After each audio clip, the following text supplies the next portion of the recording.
Kansas City got Chamber of Commerce weather all week, and now it's got Chamber of Commerce matchup for the championship game of the Big 12 tournament. I'm Barry Tramel, along with OU writer Ryan Aber. We're here at the Sprint Center. We're on Friday night. The Sooners lose to Iowa State 67-65 in the Big 12 semifinals, setting up an Iowa State-Kansas showdown on Saturday night. And, Ryan, the Sooners came oh so close to taking the Cyclones to overtime. Yeah, they did. Had a great look at the end. Jordan Woodard driving, got bottled up, but was able to get it to Ryan Spangler, who seemingly had an easy layup that would have forced overtime. But Spangler lost the ball as he went up, and that was it for OU's chances. You know, when you're inbounding the ball 94 feet from the basket, 9 seconds left, you can't hope for anything except a decent look. Sooners got a fantastic shot, but it didn't fall. And then after the game, 30 minutes after the game, Ryan Spangler sitting there with a towel over his head, still really hadn't surfaced. Do you see any residuals effect on this late finish? No, I think Ryan Spangler's eventually going to be all right. Obviously, he wasn't all right tonight. He was very broken up about this game. But talking to the rest of the players, they felt pretty good about what this game and what not what the outcome, but the way that they played, portends for the NCAA tournament. They did a lot of good things in this game. They were able to come back from an 8-point deficit in the second half. Now, they let a double-digit lead slip away early, but that's sort of been the MO in this series this season. All 3 games that's happened in, but Oklahoma, it seemed like Iowa State could have put the game away early in the second half. They didn't.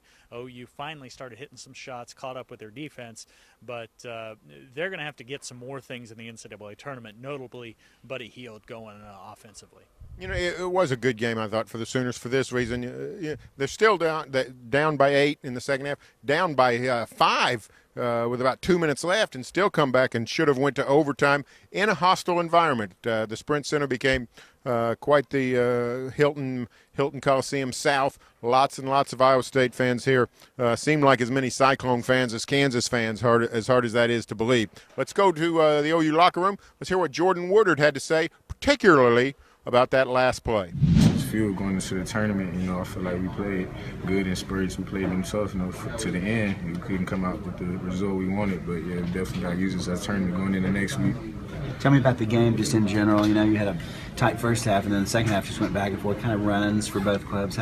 Was it similar to the 2 games you guys have played against them previous, or altogether different? I feel like the whole game, we both good teams, and we both battled the whole game. I feel like, it was a good competitive game. They had a nice crowd out there, too, so it's a good environment to play in. But overall, the game just went back and forth. The teams went on runs. And, we wish we could have a couple plays back at the end of the game so we could finish it out better, but they played well.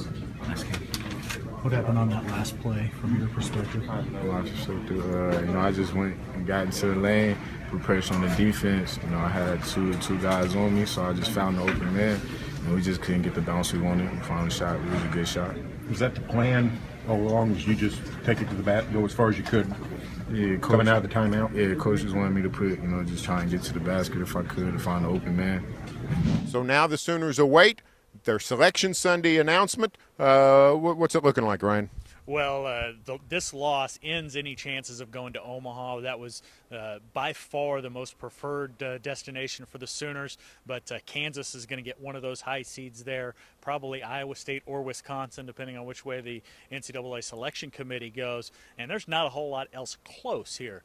Louisville and Columbus are quite a big distance away as well. Those are 2 possibilities because Kentucky has one of the high seeds in Louisville. Columbus is pretty open right now, although Iowa State will probably get another one of those, whether it's Louisville or Columbus, if Wisconsin goes to Omaha. So pretty much anything other than Charlotte, which is going to have Duke and Virginia, is wide open at this point. Well, we'll have it for you here on News OK. Stay tuned for further OU basketball coverage here and every day in the Oklahoman.